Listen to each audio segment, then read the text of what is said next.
Hey everyone, this is PrinceWatercress, and welcome back to Let's Play Wario Land 2 for the Game Boy. In the last video, we avoided some rocks, and now we have to stop a train. So let's stop that train.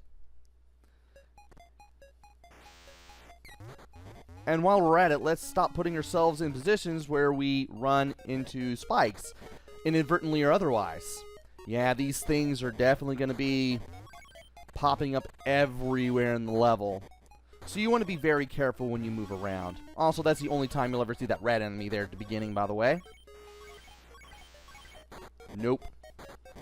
I probably had enough time to crawl under that, but I was like, nah. I'm just going to handle this like I treat crossing the road while going to the local grocery store. If the light's already green when I get there, I just wait for it to turn red and then just wait for it to turn green again. Sometimes. Actually, a good amount of the time. I mean, you don't know how long that light's been green. Anyway, as you can see, taking it slow around here really helps.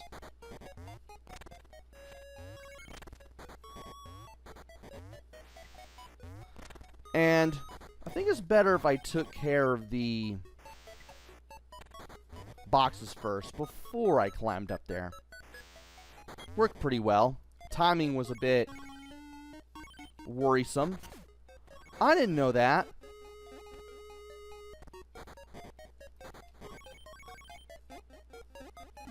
I didn't know that. So if you duck, you don't get pushed away by the wind. Well, it's not really wind, it's just some sort of force that pushes you back while the train is heading to the right, which pushes you back.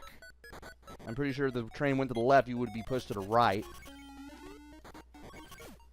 It's not wind. It's basically something else.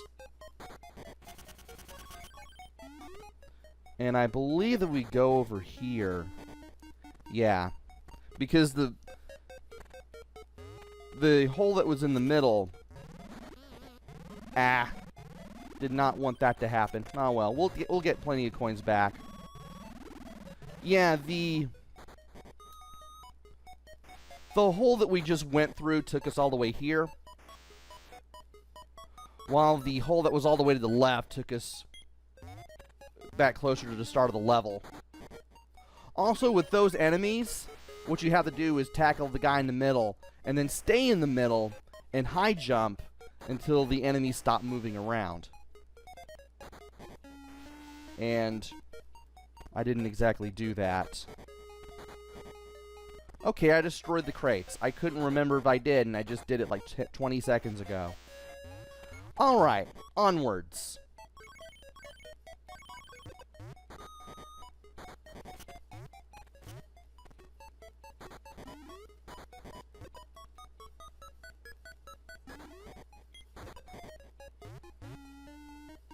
You know, if I could do this, I could do this. There we go. Really need to get more room. Also, don't go further to the left from there because that just takes you back.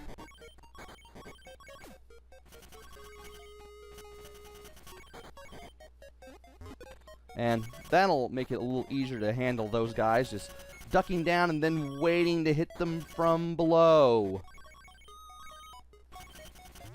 And this just takes us to the end. And that seriously just takes us to the end, which is where the switch is, where we can tackle the switch and stop the train. So let's go further to the left and drop down one gap to the left. Let's be careful as we make our way through here. And also be careful when you drop down, because you don't want to hit that spike. I mean, I'm pretty sure you don't.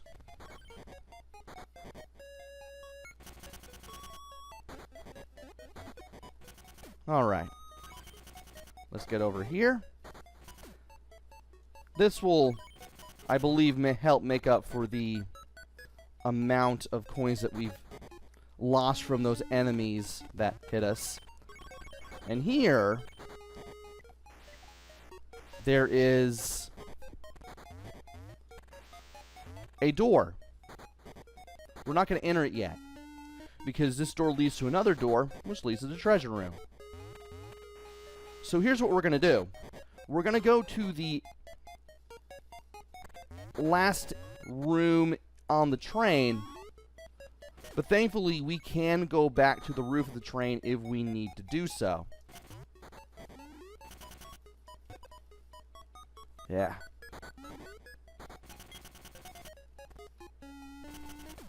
There we go.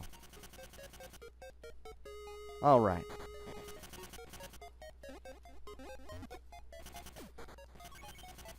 And I'm going to go ahead and get this stuff right here, all these coins. And now we can go in here. Now don't defeat this enemy. Instead, you throw it over here to get rid of that blob enemy. There's a switch. You tackle it once, you stop the train. We're not doing that. Not yet.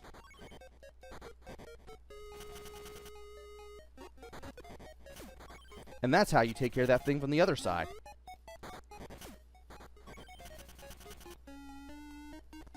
Yep. There we go. Now, to go down the only hole that doesn't lead to a train car. And yes, you can go down there comfortably without getting hit by the spike. Without touching it from the side or from underneath. You were probably wondering about that. Seriously, the block that makes the platform keeps you from being hit by the spike, either from the side or below.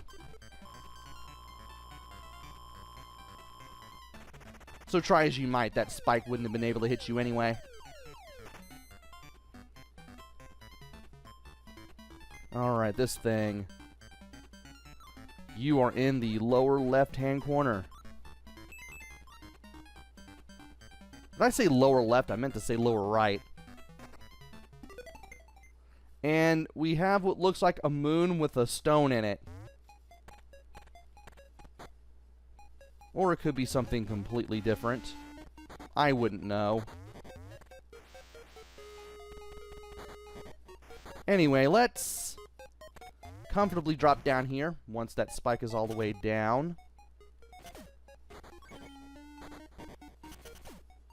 And wow, I was really pushing it there as far as the whole risk versus reward thing of taking care of that guy.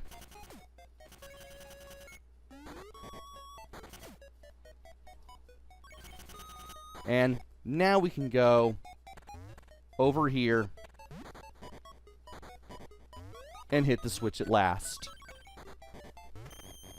There, we're done. We stopped the train that is somehow inexplicably in our own cellar.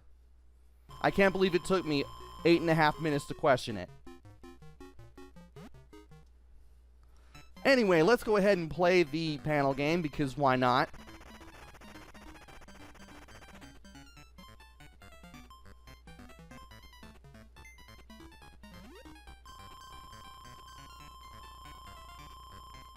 Is it going to be a 2? It better be a 2. That took way too many coins to figure out that it was a 2. But I just had to be sure. That's why I try to get as many coins as I can in these stages, even when I'm replaying them. Also, you can't explain why Wario has a train in the cellar after all, now that I think about it. It's because he's Wario, and it's because he can. I mean, he has the money. He can do whatever he wants with it. And we have 2 more levels to go in this side story. And we'll be tackling the next one in the next video. So join me then for that. Until then, this is PrinceWatercress. Take care, stay safe, and thanks for watching!